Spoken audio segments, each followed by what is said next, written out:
चला आज तुम्हाला मी दाखवणार आहे चिल्यासाठी पीठ कसं बनवतात ह्याची सविस्तर माहिती। तर इथे मस्त परात घेतली आहे, त्यानंतर ना सर्व धान्य आता मी मापून टाकणार आहे।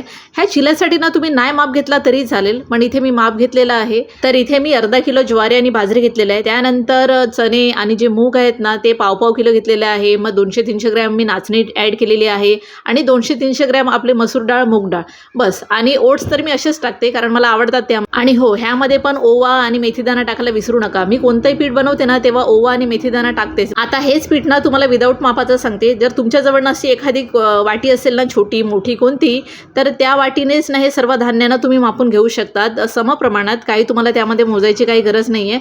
आणि जितकं होईल तितकं म्हणजे डाळी एक्स्ट्रा टाकायचा प्रयत्न करा, कारण त्यामुळे ना आपल्याला जास्त प्रोटीन मिळतं।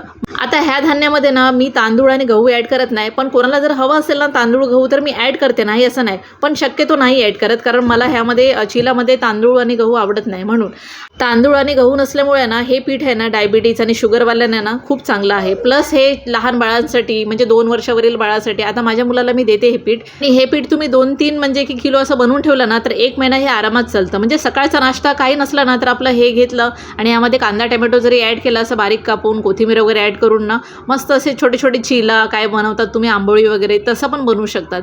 एकदम खायला मस्त लागते, पोटभर नाश्ता होऊन जातो आणि एकदम प्रोटीन पण आहे। तुम्हाला पण हे पीठ हवं असेल ना तर मी नंबर पिन केलेला आहे कमेंटमध्ये, नक्की व्हॉट्सअप करा। बाय।